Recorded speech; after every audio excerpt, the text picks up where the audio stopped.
વાવથરા જિલ્લામાં એક એવો રોડ છે જે છેલ્લા 7 મહિનાથી બની રહ્યો છે. ત્યારે આપને સવાલ થશે કે આ કેવો રોડ છે જે છેલ્લા 7 મહિનાથી બની રહ્યો છે. સાથે જ બીજો સવાલ થશે કે શું આ ખૂબ મોટો રોડ છે જે આટલા લાંબા સમયથી બની રહ્યો છે. આ તમામ સવાલો સાથે સ્થાનિકો આક્ષેપ કરી રહ્યા છે કે વાવ તાલુકા મથકેથી ખીમાણાવાસ અને બુકણા તરફનો આ રોડ ભ્રષ્ટાચારના કારણે નથી બની રહ્યો. તેથી મામલો વધુ ગરમાયો છે, કારણ કે આ રોડ આટલા લાંબા સમયથી કાર્યરત હોવાના કારણે રસ્તા પર ધૂળની ડમરી ઉડે છે અને રસ્તો દેખાતો નથી. અકસ્માતો ઘણા સર્જાય છે. આ વિશે વિગતે વાત કરીએ સમગ્ર મામલા વિશે આ અહેવાલમાં.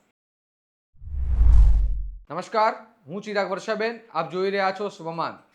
વિકાસનું કામ થતું હોય તો રાજ્યમાં સૌ કોઈને વાલું લાગે, પરંતુ તે જ કામ લાંબા સમય વીત્યા પછી પણ પૂર્ણ ન થાય તો તેની કામગીરી પર સવાલો ઊભા થવાના જ. ત્યારે જ વાવ તાલુકા મથકેથી ખીમાણાવાસ અને બુકણા તરફનો એક માર્ગ જે છેલ્લા 7 મહિનાથી બની રહ્યો છે. આ માર્ગ એટલો મોટો પણ નથી કે તેને બનવામાં આટલો બધો સમય લાગે, પરંતુ કોઈ માર્ગ બનવામાં આટલો સમય કેમ લાગતો હશે? આ સવાલ પર સ્થાનિકો આક્ષેપ કરી રહ્યા છે કે ભ્રષ્ટાચારના કારણે આ કામ આટલું લંબાઈ રહ્યું છે. આ માર્ગ હજુ સુધી આ હાલતમાં હોવાથી રસ્તામાં ધૂળની ડમરીઓ ઉડે છે.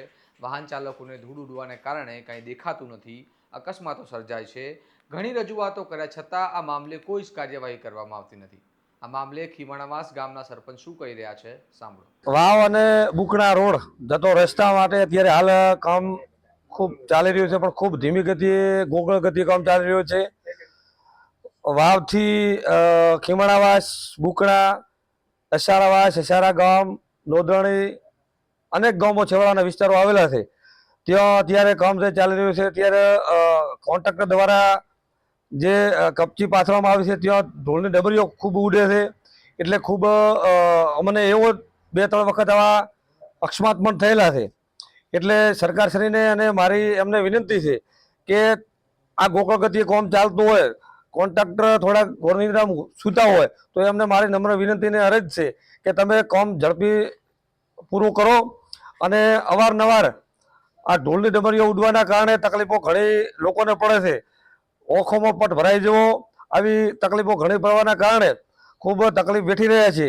તો મારી સરકારશ્રીને પણ નમ્ર વિનંતીને અરજ છે કે સત્વરે આને પોણે દિવસમાં 3 થી 4 વખત ચોંટવામાં આવે ટંકર દ્વારા, તો તકલીફ પડે નહીં.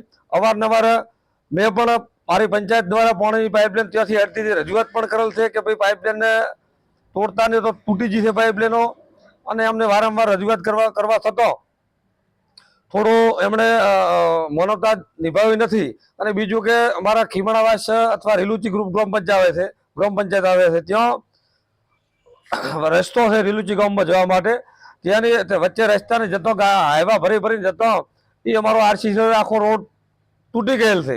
આ કોન્ટ્રાક્ટર દ્વારા ગાડીઓ ભરી અને વળતી કરતો નીચે ઉતરતો રોડ તોડી નાખતો. તો આ સરકારશ્રીને એ સરકારના પૈસા છે, અમને આ ભરીને ફરતા રોડ તૂટી ગયેલો હોય તો આ રોડ રિપેરિંગ કોન્ટ્રાક્ટર દ્વારા સરકાર દ્વારા કરી આપવામાં આવે એવી અમારી નમ્ર વિનંતીને અરજ છે.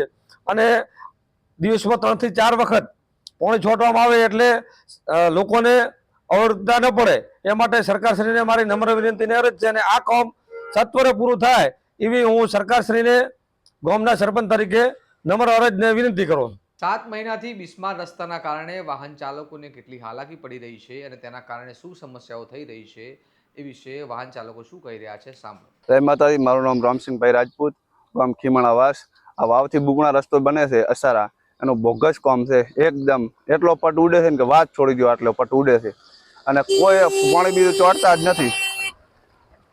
આ તમે અત્યારે જોઈ રહ્યા છો, આ જોયો, આ 2 મિનિટની અંદર જોવો પાછળ કેવો પટ ઉડે છે.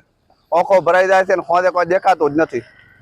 અને ખૂબ કીધું પણ કોઈ મગજમાં લેતા જ નથી કોઈ પણ હોય તો. તમારી શું માંગ? અમારી માંગ એ છે કે આ બધું હરખું થવું જોઈએ.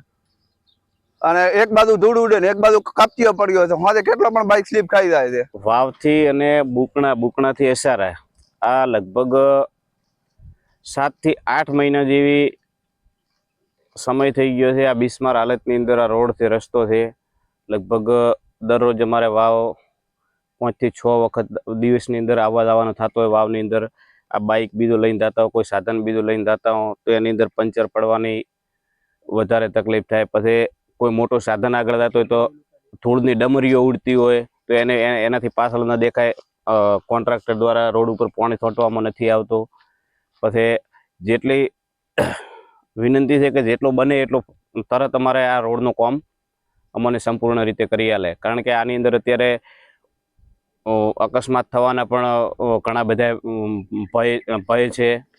પછી અડધી જગ્યાએ રસ્તો ખાલી કોન્ક્રીટ પાથરેલી છે, એની ઉપર પાણીનો છંટકાવ કરવામાં નથી આવતો. લગભગ 7 થી 8 મહિના જેવો થઈ ગયો આ રસ્તાને, અત્યારે ચાલુ છે આવી રીતે કોમ. એટલે સંપૂર્ણ રીતે જેટલો બની શકે એટલે તરત સમયની અંદર આ કોમ અમને કરી આપે રસ્તાનું. કોઈ પણ સરકારી કામ આટલા લાંબા સમય સુધી કેમનું ચાલી શકે?